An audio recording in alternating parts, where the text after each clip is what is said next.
Alright, सो आपके पास जो worms होते हैं ना, दे आर मोस्टली जो रियल लाइफ वर्म्स होते हैं, ठीक है, दे आर एसेक्सुअल, ठीक है, which means that they don't need a partner to actually reproduce itself, ठीक है। एंड जो वर्म्स होते हैं ना, they are basically famous for replicating. तो इसलिए हमारे पास जो कंप्यूटर टर्म्स भी जो है वो भी ये है कि इंडिपेंडेंट और रेप्लिकेट करती है, ठीक है ना। वो बेसिकली अपने आप को स्प्रेड कैसे करेगी? It can spread on the basis of CD DVDs, ठीक है, फाइल शेयरिंग के थ्रू, ठीक है, नेटवर्क कनेक्शंस के थ्रू कर सकती है, जिसको रिमोट एक्सेस कहते हैं हम, ठीक है, ईमेल्स के थ्रू कर सकती है, अटैचमेंट्स के थ्रू, रिमोट एक्सेस लॉगिन कर सकती है कि वो लॉगिन करे, फिर उसके बाद अपने आप को रेप्लिकेट करे। It can also remotely file access के थ्रू भी होती है कि वो अपने आप को रेप्लिकेट करे ऑन द मशीन, ठीक है। कभी कभार ये पेलोड भी कैरी करती है ना। एक इसकी एग्जांपल है वानाक्राई। सो वानाक्राई एक वर्म था जो बेसिकली अपने आप को बहुत इंसेनली फास्ट रेप्लिकेट कर रहा था अपने आप को पब्लिक और प्राइवेट नेटवर्क्स पर, लोकल और रिमोट एक्सेस नेटवर्क्स पर, ओवर 150 कंट्रीज़। और ये बेसिकली कर ये रहा था कि ये अपने आप को रेप्लिकेट कर रहा था मशीन्स पर और फिर फाइल्स को इंक्रिप्ट कर रहा था। और फिर रैंसमवेयर, ठीक है, ये रैंसमवेयर की भी एग्जांपल है। रैंसमवेयर होता ये है कि वो इंक्रिप्ट करता है डेटा और फिर मांगता है, बेसिकली पैसे मांगता है फॉर इट टू रिस्टोर, ठीक है। तो ये बेसिकली ये चीज़ हो रही थी। एंड देन हाँ, ओके। सो यहाँ पे मैं रैंसमवेयर को भी कवर कर लेता हूँ कि रैंसमवेयर जो है यहाँ पर जो मॉडर्न वाला जो आपका है वानाक्राई का वर्जन, वो basically instead of money bitcoins मांगता है, ठीक है। देन हमारे पास डिफरेंट वर्म टेक्नोलॉजीज़ हैं, ठीक है। तो आपके पास वर्म टेक्नोलॉजी जो है, ठीक है, उसके अंदर आपके पास एम है मल्टी प्लेटफॉर्म, ठीक है, सॉरी, आपके पास वर्म टेक्नोलॉजी जो है वो मैप्स है, ठीक है। I don't remember it like this. एक मल्टी प्लेटफॉर्म होता है, एक पॉलीमॉर्फिक होता है, एक आपके पास अल्ट्रा फास्ट स्प्रेडिंग है, एक आपके पास मेटामॉर्फिक है, एक है इसके पास मल्टी एक्सप्लॉइट। तो एक एक करके इन सबको डिस्कस करते हैं। मेटामॉर्फिक ये होता है, पहले पॉलीमॉर्फिक देख लेते हैं। पॉलीमॉर्फिक का मतलब ये होता है कि ये अपने आप को मॉर्फ कर रहा होता है, ठीक है, जब रेप्लिकेट कर रहा होता है ये अपने आप को मॉर्फ कर रहा होता है। सो इसका जो कोड होता है वो न्यू कोड जनरेट हो रहा था ऑन द फ्लाई। मेटामॉर्फिक ये बोलता है कि उसका बिहेवियर चेंज हो रहा है।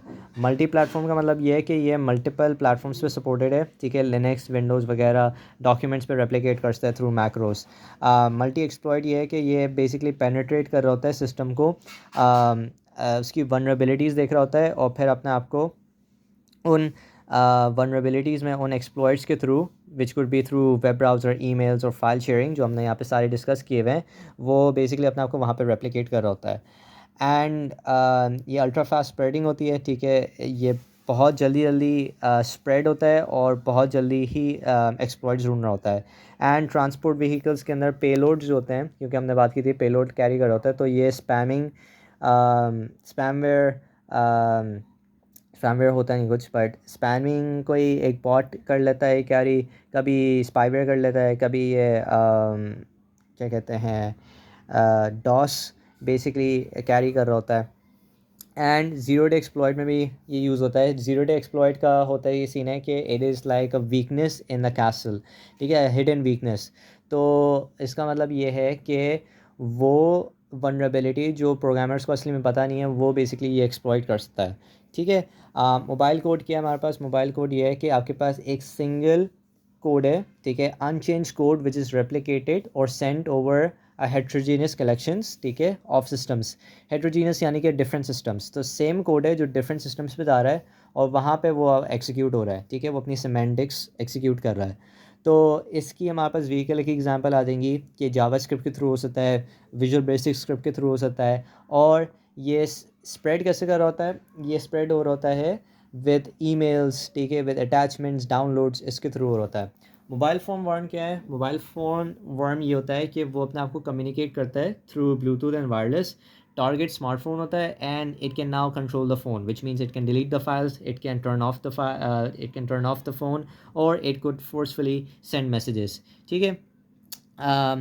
फिर हमारे पास वाटरिंग होल्स अटैक जो है वो हमारे पास होता है ड्राइव बाय का एक वेरिएशन। सो वाटरिंग होल्स अटैक होता ये है कि आपके पास, इसके एनालॉजी से समझाता हूँ, प्रेडेटर्स जो होते हैं ना वो पानी वाले एरिया के पास ज़्यादातर होते हैं क्योंकि वहाँ पे वो छुप के बैठे होते हैं। और जब प्रे कोई आता है उस रिसोर्स के लिए, उस पानी की रिसोर्स के लिए, फिर और वो अपनी जो गार्ड होती है जब वो लो करते हैं प्रेस, तो प्रेडेटर्स जाके अटैक करते हैं ना। सिमिलरली होता ये है कि जो आपके अटैकर्स होते हैं विच आर द प्रेडेटर्स, वो रिसर्च करते हैं कि कौन सी वो वेबसाइट्स हैं जो प्रे या जो यूज़र है वो बहुत फ्रीक्वेंटली विज़िट करेंगे, ठीक है।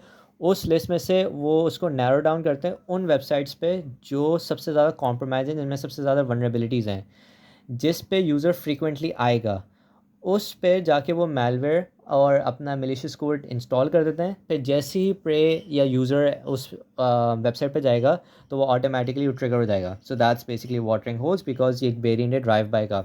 नाउ मैल एडवर्टाइजिंग में क्या है? मैल एडवर्टाइजिंग में होता ही है आपके पास कि अटैकर्स जो होते हैं ना वो अगेन रिसर्च करते हैं कि वो एड्स जिस पे जो यूज़र है वो मोस्ट फ्रीक्वेंटली खोलेगा उसको, ठीक है। तो उस वेबसाइट्स की तरह वो, या उन एड्स की कैटेगरी में से वो उन वेबसाइट्स को उठाते हैं, उनके फेक वर्जन्स बनाते हैं और उसमें मेलिशियस कोड एम्बेड कर देते हैं, ठीक है। फिर हमारे पास क्लिक जैकिंग क्या होती है? क्लिक जैकिंग ये होती है कि आपके पास जो यूआई है वेबसाइट का उसको हम रीड्रेस करते हैं, यानी कि फॉर एग्जांपल एक अगर बंदा एक किसी फील्ड पर अपना पासवर्ड लिख रहा है तो वो वहाँ पर जाके एक इनविजिबल फ्रेम लगा देता है अटैकर, ताकि वो जो अपना पासवर्ड डालेगा तो वो मेन वेबसाइट पे नहीं जा रहा होगा, वो किसी और थर्ड पार्टी वेबसाइट पे जा रहा होगा और उसका पासवर्ड अटैकर के पास आ जाएगा। या फिर कोई बटन लगा देते हैं उसी टॉप, इसी एक और बटन पे जो समटाइम्स रीडायरेक्ट करता है डिफरेंट वेबसाइट पे, या फिर वो बेसिकली इन्फॉर्मेशन कहीं और सेंड हो रही होती है। Then we have social engineering attacks. Social engineering हम अभी जो इसके अंदर है कि यूज़र्स को ट्रिक करते हैं ताकि वो ख़ुद अपनी इन्फॉर्मेशन सेंड कर दें। सो स्पैमिंग के थ्रू होती है, बल्क ईमेल्स पे भेजते रहो, ठीक है। फ़िशिंग में काफ़ी यूज़ होती है। और कैरियर होता है मैलवेयर के साथ, ठीक है, कि जो अटैचमेंट्स डाउनलोड्स उसके साथ होता है। ट्रोजन हॉर्स होता है आपके पास जिसके अंदर एक यूज़फुल इन्फॉर्मेशन होती है लेकिन असली में वो यूज़फुल होती नहीं है, वो एक मलिशियस कोड होता है जो एक्सिक्यूट हो जाता है, ठीक है। और ये बेसिकली जब यूज़ किया जाता है क्योंकि जब डायरेक्टली अटैकर इन्फॉर्मेशन एक्सेस नहीं कर सकता तो हम ट्रोजन हॉर्स यूज़ करते हैं। Then we have the third one which is mobile phone worm, जिस पर बात कर चुके हैं कि वो टारगेट कर होता है फ़ोन्स पर। नेक्स्ट हमारे पास है पेलोड्स, ठीक है। पेलोड्स के अंदर हमारे पास डिफरेंट आता है: system corruption, attack agents, information theft and stealthing, ठीक है। सो सिस्टम करप्शन पे पहले जाके देखते हैं। सिस्टम करप्शन ये होती है कि आपके पास बहुत सारे हैं इसके अंदर। एक शर्नोबल है, एक क्लेट्स है, एक इसके अंदर इसका फिजिकल डैमेज है, रियल वर्ल्ड डैमेज है जिसके अंदर स्टच वर्म आ जाता है, एक लॉजिक बॉम्ब है, और हाँ 5 ही हैं। ओके, सो शर्नोबल वायरस। सो शर्नोबल वायरस था ये कि एक ये इन्फेक्टेड EXE फाइल थी, ठीक है, जिसको आप जैसे ही खोलते थे तो वो बेसिकली आपकी जो हार्ड ड्राइव का जो फर्स्ट मेगाबाइट है ना उसको वो एडिट कर देता था, ठीक है। और फिर उसकी वजह से पूरा सिस्टम आपका करप्ट हो जाता था। शर्नोबल वायरस जो है वो एक टाइम डेट पे चलता था, यानी आपने EXE को खोला और फिर वो एक स्पेसिफिक डेट पे जाके वो फिर ट्रिगर होगा। क्लेट्स भी एक स्पेसिफिक डेट पे ट्रिगर होता था। वो बेसिकली एक वर्म था जो अपना आपको, वर्म नहीं था, वो मैस ईमेल स्पैम था कि जो भी सिस्टम पे, लोकल सिस्टम पे जितने भी एड्रेसेस स्टोर्ड है ना उन सारे एड्रेसेस को कॉपी करता था और उस पर मास ईमेल स्पैम करना शुरू कर देता था। एंड देन उन्हीं सारी हार्ड ड्राइव्स को फिर वो डिलीट कर देता था, ठीक है। रैनसमवेयर बात कर चुका हूँ, ठीक है। रियल वर्ल्ड डैमेज के किसी तरीके से आपके पास एक्सेस आ गया है उसके फिजिकल आर्किटेक्चर का, उसका सॉरी फिजिकल हार्डवेयर का, और फिर वो हार्डवेयर के थ्रू कुछ भी कर सकता है, उसको हार्डवेयर को डैमेज कर सकता है। एंड शर्नोबल वायरस जो था वो बेसिकली बायोस भी कोड एडिट कर रहा था जिसके थ्रू उसके पास एक्सेस था फिजिकल हार्डवेयर का। स्ट्रट्सवर्न क्या है कि वो बेसिकली टारगेट करता है इंडस्ट्रियल कंट्रोल सिस्टम्स को। तो IDS का जो चैप्टर है उसके अंदर जो कंट्रोल सिस्टम्स हैं, स्टट्सनेट बेसिकली उसको कर रहा था कंट्रोल। देन हमारे पास है लॉजिक बॉम्ब। लॉजिक बॉम्ब क्या करता है? लॉजिक बॉम्ब बेसिकली किसी कंडीशन पे एक्सप्लोड होता है, ठीक है। इसमें बात कर चुका हूँ मैं लास्ट टाइम कि कोई कंडीशन होती है वो ट्रिगर होती है एंड देन आपका जो पेलोड होता है वो फिर एक्सिक्यूट हो जाता है। अटैक एजेंट्स, अटैक एजेंट्स जो हैं वो हमारे पास बॉट्स होते हैं, ठीक है। ठीक है, बॉट्स का काम क्या होता है कि वो बेसिकली बहुत सारे उनके पास फंक्शनैलिटी होती हैं स्पैमिंग की, फ़िशिंग की स्निफिंग की लॉगिंग की बहुत सारे फंक्शंस होते हैं, ठीक है। मैलवेयर की बहुत सारे फंक्शंस होते हैं उनके पास। तो चलता कैसे है कि आपके पास एक बॉड मास्टर होता है जिसके पास एक कंट्रोल एक सिस्टम होता है, ठीक है। कमांड एंड कंट्रोल सिस्टम जिसके अंदर हमारे पास बहुत सारे बॉट्स हैं, ठीक है। Bots through the mobile phone through, और ये बेसिकली बॉट्स जो हैं ये पीयर टू पीयर कनेक्शन में जो आपस में कनेक्टेड है। The reason why there in peer to peer connection is because अगर एक बॉट डाउन होता है तो हमारे पास दूसरा बॉट है अटैक करने के लिए। सो सिंगल पॉइंट ऑफ फेलियर को प्रिवेंट कर रहा है। नाउ ये बॉट्स बेसिकली इनके पास बहुत सारी मेलिशियस एक्टिविटीज़ हैं जो फिर वो टारगेट पे जाएंगे और फिर वो एक्सिक्यूट हो जाएंगे। Very simple. सो बॉट काम कैसे करता है? बॉट के 4 स्टेप्स होते हैं। एक होता है सबसे पहले इन्फेक्ट करता है, सेकंड कनेक्ट करता है, तीसरा कमांड, तीसरा कंट्रोल करता है। सो पहला इन्फेक्ट है, दूसरा कनेक्ट है, तीसरा कंट्रोल है और फिर चौथा मल्टीप्लिकेशन है, ठीक है।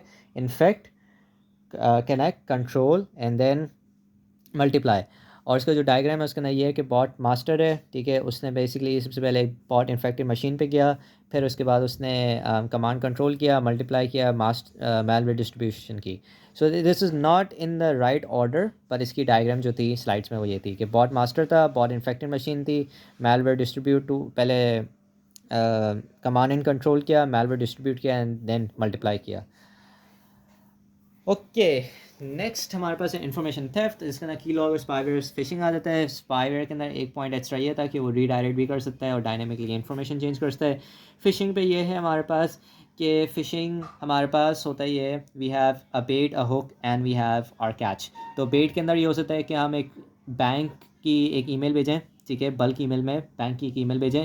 फॉर एग्ज़ाम्पल आपका कोई सा भी बैंक जो आप यूज़ कर रहे हैं उसकी आपने एक फ़ेक ईमेल भेजी और पूछा कि भाई आपको अपने पासवर्ड और क्रेडेंशियल्स डालने हैं वरना आपका बैंक अकाउंट बंद हो जाएगा।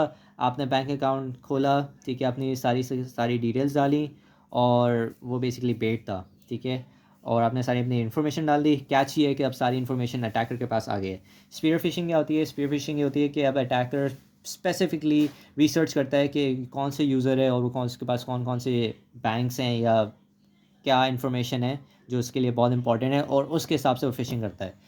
स्टेल्थिंग, सो स्टेल्थिंग के अंदर हमारे पास होता है बैकडोर रूट किट, ठीक है। बैकडोर ये होता है कि आपके पास अनऑथराइज मैनर होता है या कोई एंट्री पॉइंट होती है जो अनऑथराइज वे में आपको एक्सेस दे देता है सिस्टम के अंदर, ठीक है।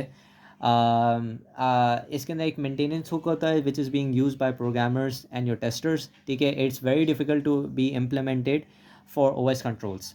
रूट किट क्या है कि आपके पास आप बेसिकली अगेन ये एक हिडन मैलिशियस कोड है जो आपको एक्सेस दे रहा है एडमिन का रूट का, ठीक है। इसके पास बहुत सारे डिफरेंट इसके कंपोनेंट्स हैं। एक है परसिस्टेंट। सो परसिस्टेंट के अंदर ये होता है कि इन्फॉर्मेशन जो होती है, सॉरी, ये जो रूट किट जो होता है ये अपने आप को स्टोर कर देता है किसमें, इसकी परसिस्टेंट स्टोरेज के अंदर स्टोर कर देता है जो रजिस्ट्री फाइल होती हैं। नाउ जब भी रिबूट होगा ना सिस्टम तो आपके पास फिर भी रूट एक्सेस होता है। नाउ द रीज़न है कि ये काफ़ी ईजी होता है डिटेक्ट करना बिकॉज ऑफ द फैक्ट कि रजिस्ट्री फाइल्स के अंदर ये सेव्ड है, तो आप रजिस्ट्री फाइल्स अपनी चेक कर लो, वहाँ पे ढूंढ लो।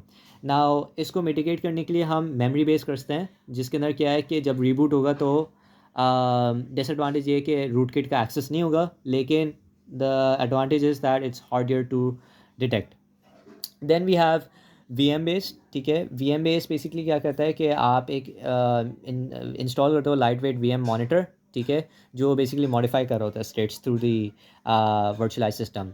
Then we have user mode, ठीक है। यूज़र मोड क्या करता है कि इंटरसेप्ट कर रहा होता है calls at A P I level, ठीक है। जो भी ए पी आई की जितनी भी कॉल्स हैं उनको इंटरसेप्ट करता है और उनके मॉडिफाई करता है रिजल्ट। सो फॉर एग्जांपल जिन जिन फाइल्स के अंदर रूट किट है वो शो ही नहीं होंगी। कर्नल मोड है, अब वो कर्नल मोड पे जाके सारी इंटरसेप्ट कर रहा है एपीआईज, ठीक है। वो सिस्टम कॉल के जो टेबल्स हैं उनको चेंज कर सकता है, उनके टारगेट्स को चेंज कर सकता है यानी रूटीन्स चेंज कर सकता है, वो नई सिस्टम कॉल टेबल्स पे रूट कर सकता है, ठीक है। इसका मतलब ये है कि इसकी एग्जांपल ये है कि आपने कोई एक अपना वो बनाया, रूट किट बनाया और उसको अपनी जो प्रोसेस की जो लिस्ट है उसमें से आपने हाइड करवा दिया, ठीक है। Lastly we have your external mode, ठीक है। एक्सटर्नल मोड के अंदर क्या है कि अब आपने उसको एक्सेस दे दिया है हार्डवेयर लेवल का, तो अब वो हार्डवेयर लेवल पर जाके कुछ भी चेंज कर सकता है, ठीक है। सो malware located in BIOS directly accessing malware, not malware hardware over here. ठीक है, now let's take a look at our malware counter measures. ठीक है, so पहला स्टेप हो गया हमारे पास प्रिवेंशन का. प्रिवेंट कैसे करेंगे? पॉलिसीज़ के थ्रू, अवेयरनेसेस के through, vulnerability mitigation, threat mitigation. अगर नहीं कर सकते, थ्रेट कैसे हटाएंगे? सबसे पहले डिटेक्ट करो थ्रेट है या नहीं है, फिर आइडेंटिफाई करो कौन सा थ्रेट है, एंड देन रिमूव इट.